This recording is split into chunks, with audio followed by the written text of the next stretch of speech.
Olá, estamos mais uma vez no ar aqui pelo canal Jovem Pan Saúde para tratar de temas que estão relacionados ao nosso cotidiano e discutir formas, para a gente olhar um pouquinho mais para a nossa vida e sobre as formas que a gente pode buscar para viver melhor. O assunto dessa edição tem vários porquês de ter sido escolhido. Vou elencar dois aqui e aí os outros você vai descobrir ao longo do nosso bate-papo com esses dois convidados que estão aqui. O primeiro deles, porque estamos vivendo o Setembro Amarelo, um mês dedicado à reflexão sobre o combate, a prevenção do suicídio. Um tema importantíssimo que já vem sendo trabalhado há bastante tempo aqui no Brasil e que merece, sem dúvida nenhuma, atenção. E por quê? Qual é o segundo tema? O segundo tema é a necessidade de falar sobre saúde mental. Estávamos aqui antes da gravação começar, falando sobre como as pessoas estão procurando cada vez mais essa ajuda. Porque se sentiram sozinhas, porque as angústias acabaram aflorando e porque uma série de incertezas, de questionamentos começaram a perturbar com mais intensidade, porque todo o resto silenciou. Então esses problemas acabaram falando muito mais alto. Então a gente resolveu começar falando sobre saúde mental nesse episódio aqui desse nosso bate-papo, com dois convidados que vão nos ajudar a entender essas questões e os caminhos para a gente poder se cuidar mais e melhor. Os convidados de hoje, Dr. Arthur Guerra, médico psiquiatra e coordenador do Núcleo de Álcool e Drogas do Hospital Sírio-Libanês, e a doutora Camila Magalhães, ela já é de casa, médica psiquiatra, pesquisadora do Núcleo de Epidemiologia Psiquiátrica do Instituto de Psiquiatria da USP e colunista aqui da Jovem Pan. Aliás, os dois são de casa, porque o Dr. Arthur também é nosso convidado frequente. Quero agradecer demais vocês pelo tempo. Dr. Arthur, doutora Camila, obrigado por esse bate-papo. Eu que agradeço. Obrigada. Também, viu? Prazer em falar com você, com a Camila e com os nossos ouvintes. É sempre uma honra ser convidado para esse tipo de evento. Uma honra. Vamos começar, então, falando sobre essa questão aí que acabou se tornando mais intensa. A gente sempre soube da necessidade de cuidar da nossa mente, né? De como ela tem efeitos, os distúrbios da mente têm efeitos sobre o nosso organismo, se manifestam fisicamente, inclusive. E cada vez mais isso vem sendo estudado, vem sendo trabalhado, a ciência vem mostrando a importância, de manter a mente sã. Só que durante a pandemia isso acabou se tornando mais evidente para algumas pessoas, talvez para todas, mas algumas sentindo isso de uma maneira muito mais evidente. A minha pergunta para a doutora Camila, para a gente começar esse nosso bate-papo, é a seguinte, doutora. Nós negligenciávamos as questões da mente e só agora elas se tornaram problemas reais para nós. Por quê? Boa pergunta. De certa forma, sim. A gente negligenciava os cuidados da saúde mental. E quando você fala por quê, acho que não tem um único motivo. A negligência ela vem não pela inexistência do problema. O problema ele já era bastante latente na nossa sociedade. A gente tem muitos casos de ansiedade no Brasil e casos de depressão no Brasil. Inclusive, a gente ocupa os primeiros lugares no mundo em termos desse sofrimento mental. Entretanto, por muito tempo, as pessoas viram que o acometimento dessas situações, do sofrimento, da tristeza, fosse algo que era acompanhado de muito estigma, ou então de desinformação, as pessoas achando que, será mesmo que se eu tiver uma tristeza, ou ela se tornar um quadro depressivo, eu preciso de tratamento, eu dou conta sozinho, né? Muitas vezes os lugares onde esses sintomas apareciam eram lugares, seja na escola ou no trabalho, que as pessoas não gostavam de falar sobre esse tema porque tinham uma certa distorção na forma de abordá-lo, achando que se eu reconhecer que aqui dentro eu tenho algum transtorno mental pairando pela minha população aqui que frequentam uma escola, um trabalho, então eu estou assumindo que eu sou um fator causador desse problema, quando também não tem nada a ver. Pode até, em raros casos, ser algo absolutamente mobilizado pelo modelo de trabalho. Mas o que a gente tem que perceber é que esse assunto ele foi ficando cada vez mais evidente na pandemia, porque as pessoas, muitos já sofriam desse problema e a pandemia foi um gatilho maior para a manifestação de sintomas, inclusive, mais graves, ou aqueles que tinham sintomas latentes passaram a sentir com uma certa frequência uma gravidade maior, e outros ainda começaram determinados hábitos, ou beber demais, ou então ficar angustiado demais com a realidade pela qual elas estavam passando, medo de ficarem doentes, medo de alguém próximo morrer, perder alguém propriamente dito, ficar sem emprego, e todas essas situações, elas trouxeram um agravamento da situação. Agora, no que tange a mudança que nós passamos nesse momento, não foi só o Brasil, o mundo todo vem discutindo que saúde mental é saúde, né? Então, não tem por que fazer essa dicotomia entre saúde mental e saúde física. A mente é parte de todo esse funcionamento. E não é uma questão, né, doutor Arthur, que vem sendo trabalhada pela sociedade de maneira geral, de forma aberta, é quase que um tabu, né? As pessoas colocam ali como se fosse algo que tem que ser escondido. Eu faço acompanhamento com o terapeuta, me consulto com o psiquiatra, e aquilo está ali de maneira oculta, o lado B da vida das pessoas, quando na verdade não. Tinha que estar na frente como algo absolutamente positivo. É uma noção também que vem mudando aos poucos e que se tornou, perdeu a conotação negativa com o passar do tempo, né? Mas nessa pandemia, nesse confinamento, o que eu vi, eu nunca tinha visto antes. Eu sou formado há 42 anos, eu atuo como médico psiquiatra.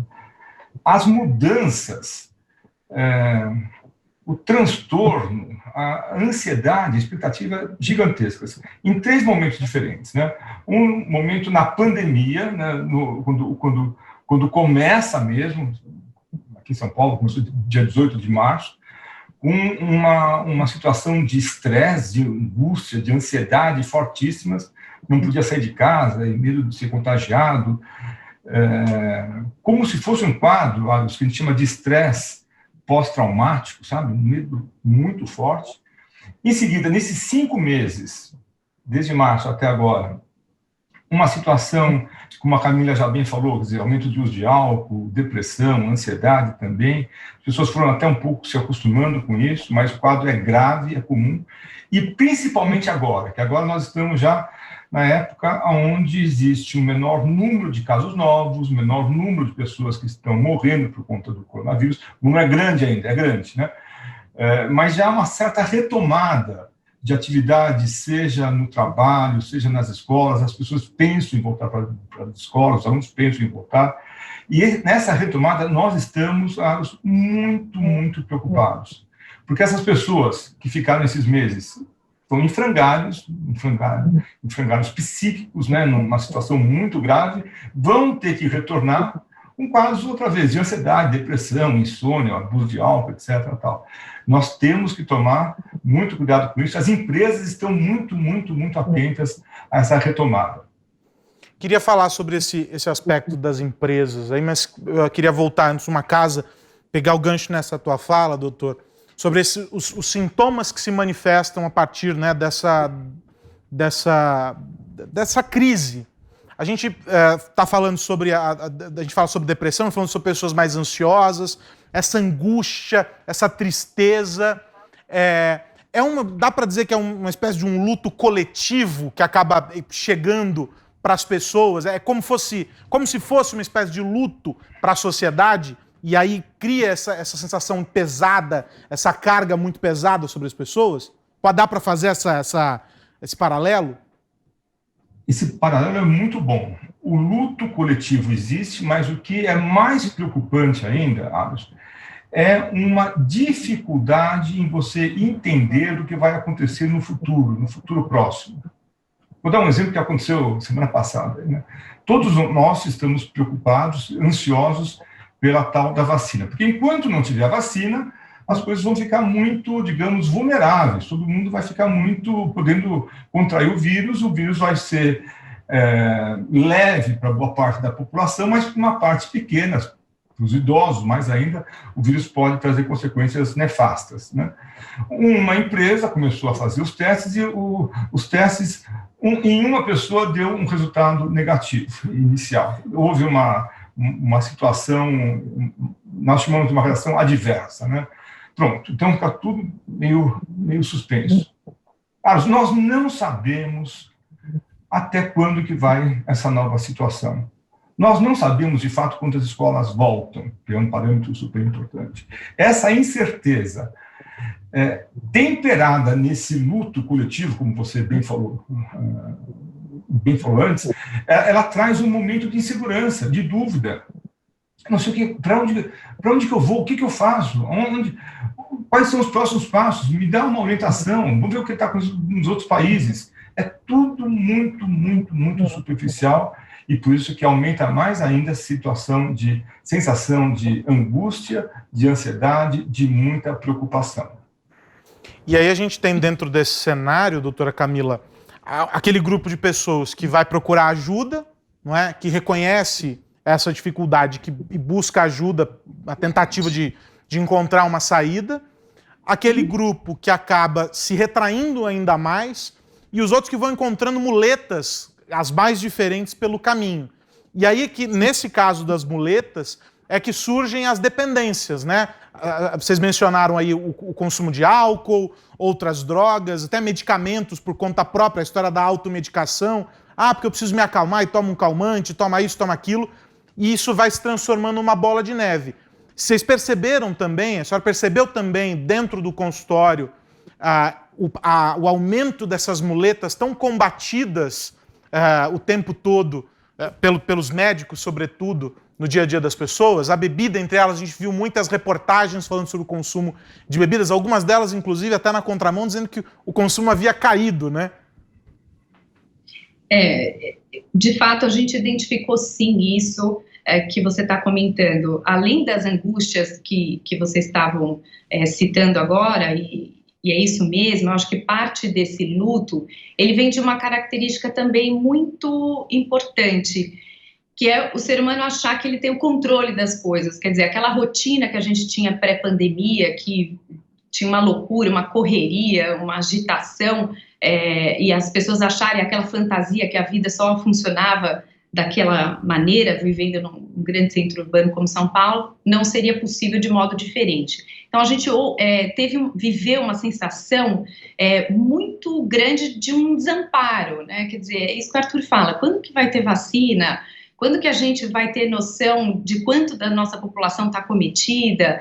Diante de todas essas angústias e das desigualdades que a gente vive na nossa sociedade, que foram enaltecidas por toda essa condição, as pessoas reagem realmente de modo distinto. Algumas delas entram em contato e elas começaram a ver que, puxa vida, eu não tenho controle disso, eu estou num modelo de vida diferente do que eu tinha, eu estou mais próximo da minha família, eu tinha um problema, de repente, no meu relacionamento, deixa eu olhar para ele, deixa eu olhar para a minha relação no trabalho, deixa eu ser mais flexível, porque o meu dado de realidade é que eu estou com os filhos em casa, eu tenho que trabalhar. Então, as pessoas começaram, uma parte delas, a usar desse tempo para observar de onde está vindo esse sentimento negativo. Eu estou em casa agora, eu preciso me proteger, tem algo que é objetivo, eu tenho que usar máscara, eu não posso negar a Covid, como no começo as pessoas tinham reações nesse sentido, isso já vai passar e tal. De repente elas foram vendo que aquilo ia ganhando corpo, que a escola não ia voltar tão cedo. Então, e foram se adaptando, inclusive até eu diria que muitos foram se melhorando, procuraram auxílio, terapia, tratamento, meditação, ou aquilo que era para ela confortante no sentido da melhora da sua qualidade mental. Outras, como você disse, eu vou dando um jeito aqui, talvez eu não tenha tanto sintoma ainda, é só uma tristeza, é só uma angústia, mas ainda não é um sintoma propriamente dito, então acho que eu sou capaz de enfrentar isso, eu vou dormir melhor, eu vou me alimentar melhor, eu posso morar aqui num espaço bem pequenininho, mas eu não vou deixar de me cuidar, vou me alongar. Foi cuidando da vida como podia e percebendo que, de fato, tinha que assumir a ausência desse controle, como você falou. Mesmo alguns precisando de cuidado, tentaram, talvez num primeiro momento, se virar com aquele afeto. E tem aqueles que negam o problema, mas que não necessariamente fizeram uso de substâncias, ou até mesmo do próprio trabalho, diria. Eu nego o problema não, porque eu não quero parar para pensar, eu vou levantar bem cedo, vou trabalhar, não vou parar de trabalhar, isso daqui a pouco passa. E ficou ainda mais angustiado, passando mais álcool nas coisas, organizando tudo. Eu tive empresas que nos contou, né, que as pessoas que não paravam de trabalhar e fazer hora extra, por exemplo. Outros falavam, não, eu estou passando por esse sofrimento, ao final do dia, então eu mereço, eu vou beber.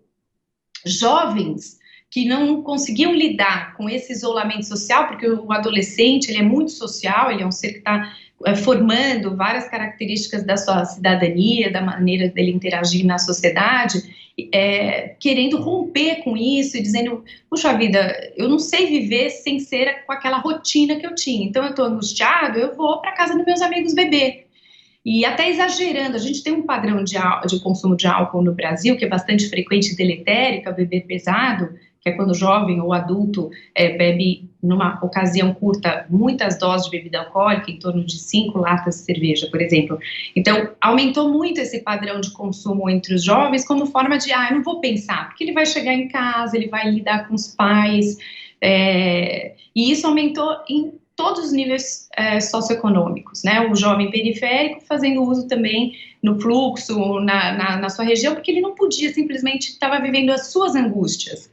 Então, eu diria que você bem dividiu.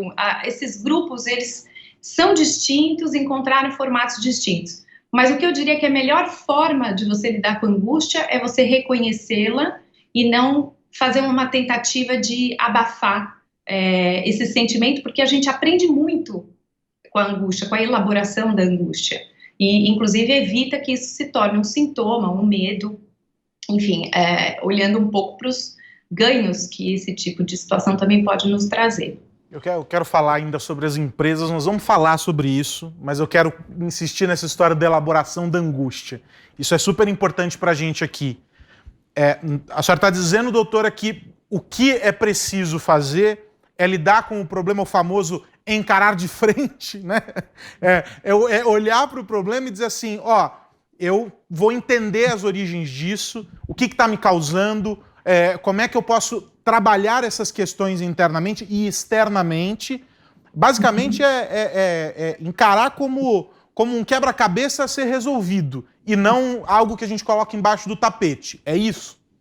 É isso que a gente faz na saúde mental, que as pessoas têm tanto medo ou preconceito e uma visão bastante deletéria do psiquiatra. O que ele vai fazer por mim? Qual será?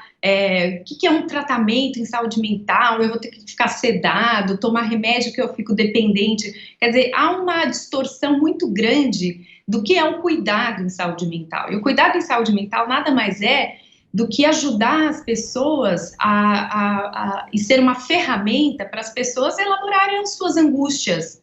Eu não estou dormindo. Quantas pessoas que não dormem têm um problema original do sono, primário do sono, neurológico? Pouquíssimas.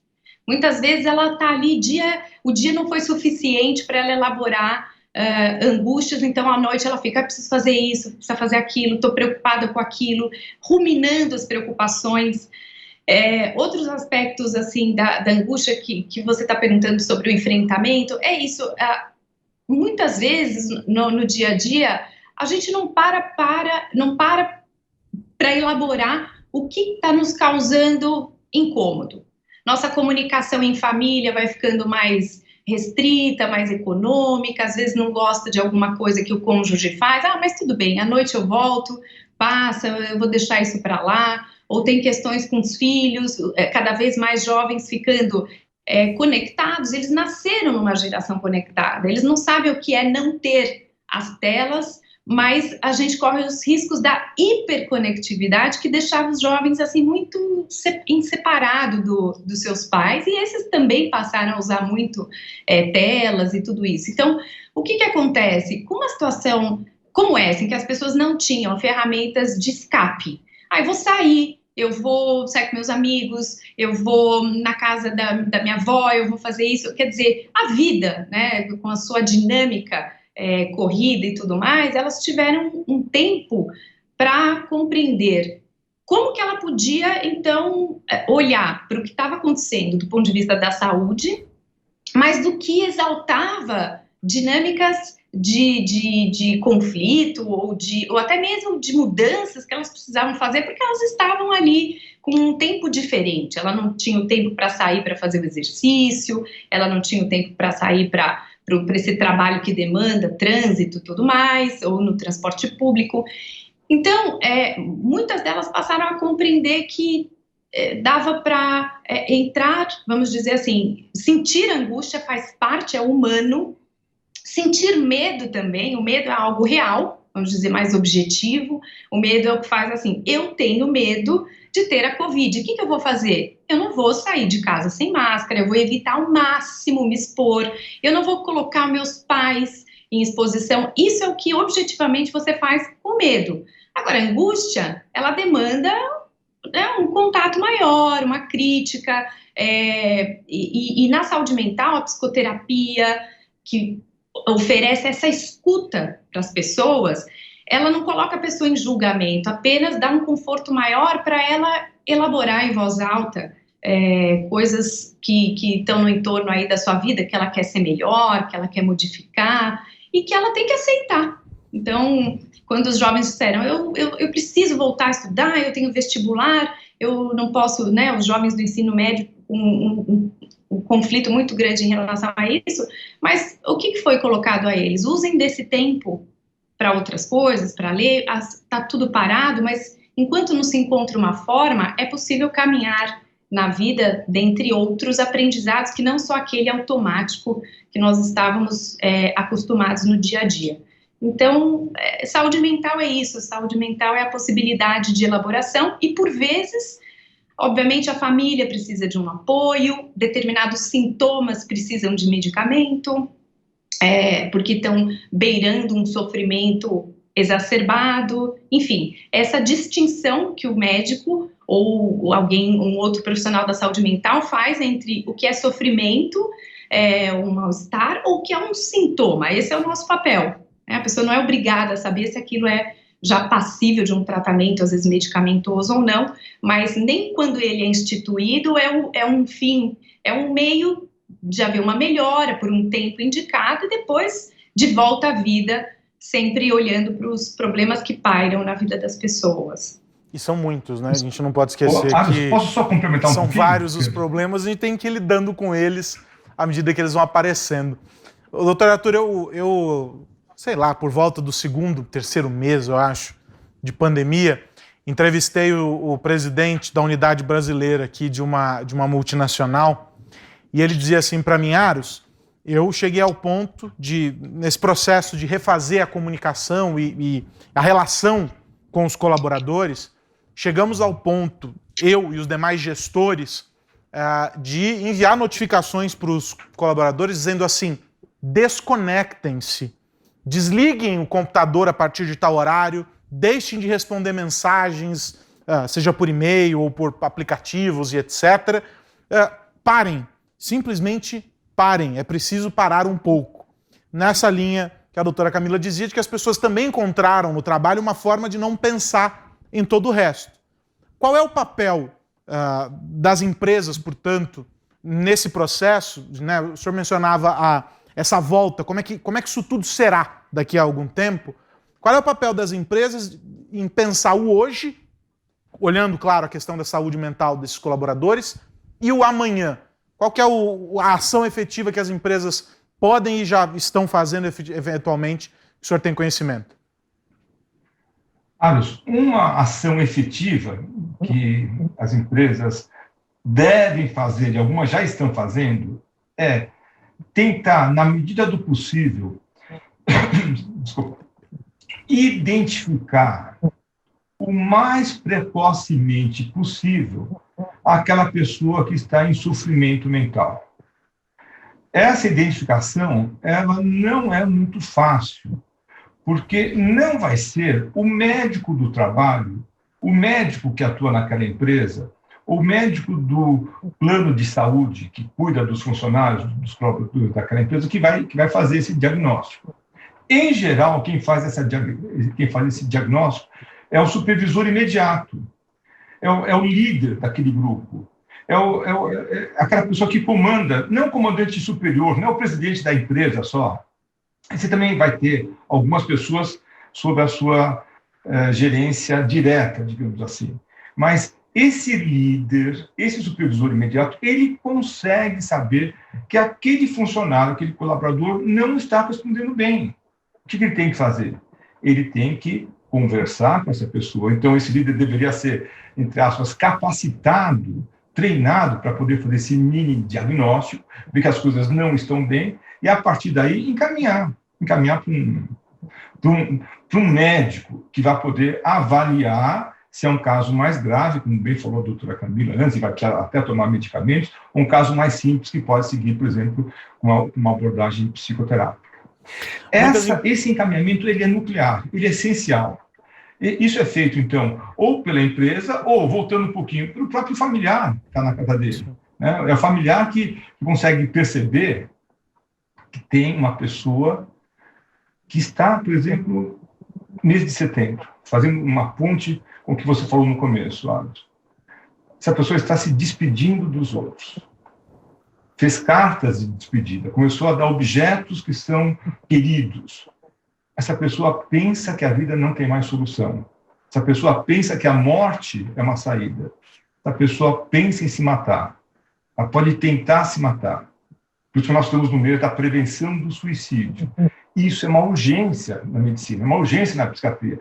Quem está pensando em se matar tem que ser levado para um médico, um psiquiatra, agora, mesmo contra a vontade. Mesmo contra a vontade, porque essa pessoa pode, além de pensar, ela pode se matar. Então, eu acho que as empresas elas têm essa função assim, super importante de poder fazer o encaminhamento precoce de quem está em sofrimento mental. E mais ainda, eu acho que os líderes dessas empresas, que também sofrem, também estão em sofrimento mental, eles têm uma importância absoluta em termos de dar o exemplo. Gosto de falar uma frase que é a seguinte: o exemplo não é a melhor forma de você ensinar alguma coisa para alguém. Ponto final. É a única.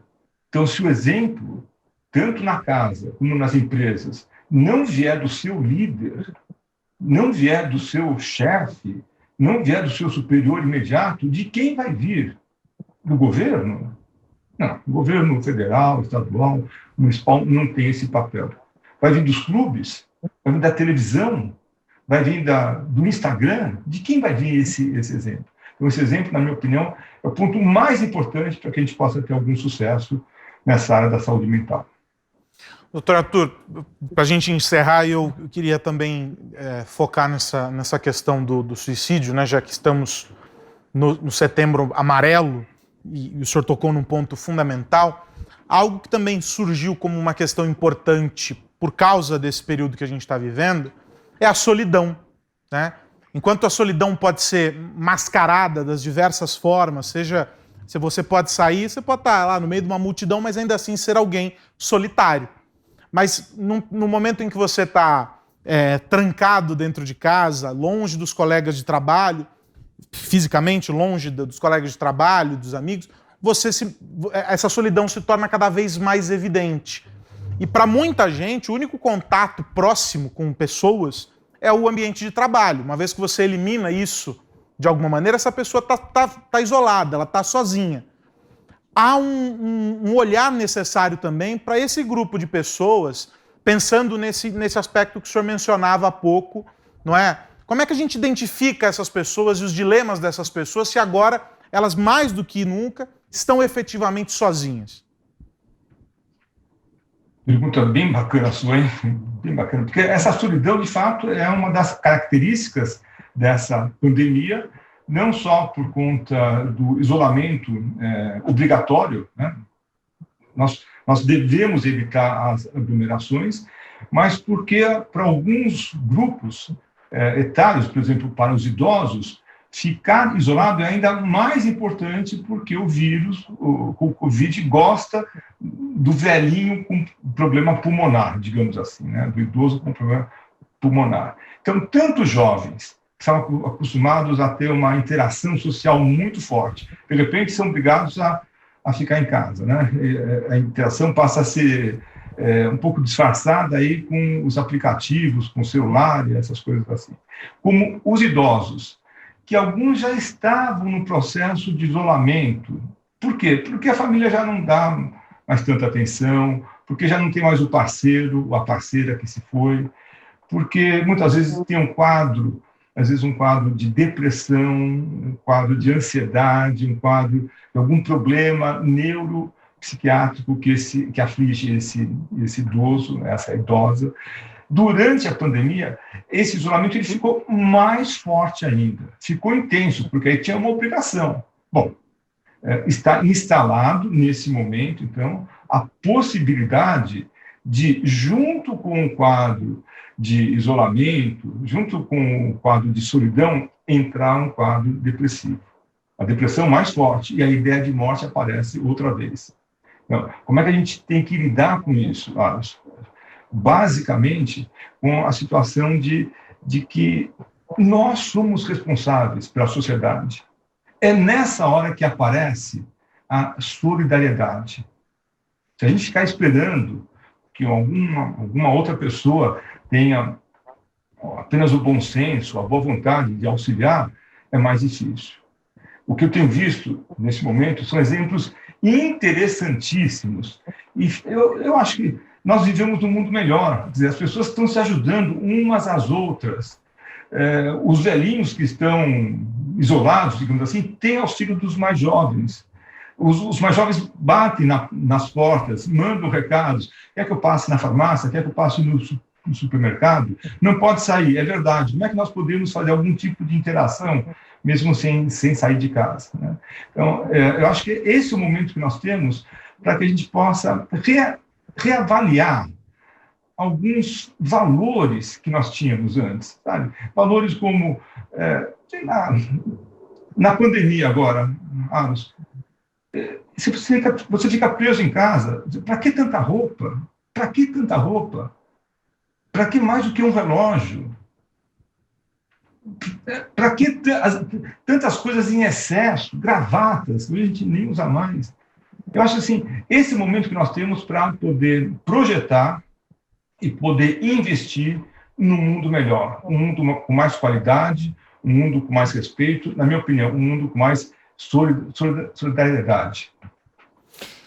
Bom, então, com essa mensagem aqui do Dr. Arthur, a gente caminha para o final do nosso bate-papo, mas eu não posso encerrar sem pedir para a doutora Camila também uma reflexão dela a respeito desse tema, que é tão caro para todos nós, porque, assim como o doutor Arthur fala, nós todos podemos formar, né, doutora Camila, uma rede de apoio para nos ajudarmos, afinal de contas, dividimos algumas angústias, dividimos alguns medos, ainda mais nesse momento em que é tudo tão coletivo, né? Todo mundo pode se ajudar, todo mundo pode fazer parte de uma rede de apoio nesse caso, né? Eu penso da mesma maneira. Eu acho que, com tudo que a gente tem vivido, um caminho que a gente assumia anteriormente mais individualista e muito pautado no eu, né? Como eu tenho mérito no meu trabalho, como eu atinjo minhas próprias metas, a gente percebeu que diante disso tudo e do sofrimento e das pessoas em casa, devemos caminhar para um mundo mais coletivo e olhando para todas as dificuldades que a gente vem passando há muitos anos em termos de oportunidades, né? Que a gente pense no mundo mais igual em termos de oportunidades.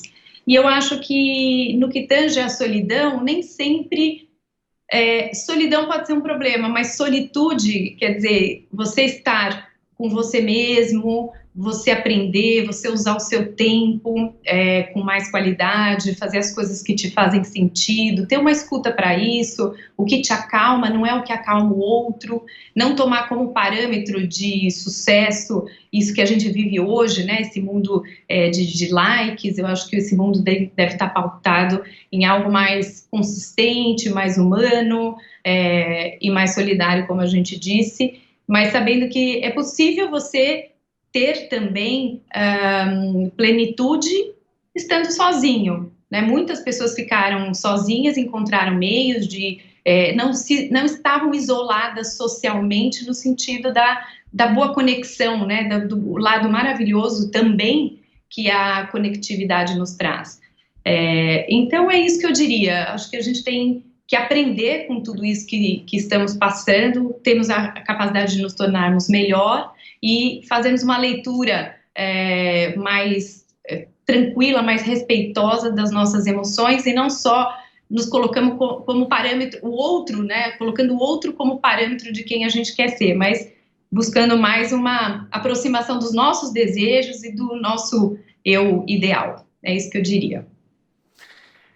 E a gente chega ao fim desse nosso bate-papo aqui no Jovem Pan Saúde. Hoje nós falamos sobre saúde mental, falamos sobre os desafios que foram impostos para todos nós e que não são intransponíveis.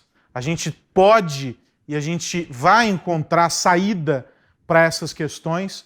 A gente só precisa, como foi muito bem dito aqui pela doutora Camila, pelo doutor Arthur, a gente precisa reconhecer que esses problemas existem e, a partir daí, começar a lidar com cada um deles e dar a dimensão exata que eles precisam ter na nossa vida. Os especialistas, como eles dois aqui, os médicos, estão aí para nos ajudar. Neste caso, eles estão aqui para nos ajudar e vão poder guiar cada um de nós por uma trilha de solução. E a gente vai encontrar, sem dúvida nenhuma, essa saída. É muito importante que a gente não fuja da terapia, que a gente não fuja do psiquiatra. Eles não são bichos de 7 cabeças, eles vão nos ajudar, muito pelo contrário, vão nos ajudar, ajudam a todos nós a resolver essas questões. A gente tem que cuidar muito da cachola, sobretudo nesses momentos, não é? Nossa mente tem que se manter sempre sã. E a gente não pode esquecer desse recado final deles dois aqui sobre o suicídio, sobre o reconhecer no outro essa questão e poder ajudar, direcionar, encaminhar para essa solução, porque colocar fim à própria vida não é de maneira nenhuma essa solução, a gente não quer isso para ninguém. E a gente tem os caminhos para poder encontrar essas alternativas. Quero demais agradecer ao Dr. Arthur Guerra, médico psiquiatra e coordenador do Núcleo de Álcool e Drogas do Hospital Sírio-Libanês, doutora Camila Magalhães, médica psiquiatra, pesquisadora do Núcleo de Epidemiologia Psiquiátrica do Instituto de Psiquiatria da USP e colunista aqui na Jovem Pan. Doutor Arthur, muito obrigado e até a próxima. Próximo. Obrigado pela oportunidade. Doutora Camila, sempre um prazer. Até a próxima. Até a próxima. Obrigada.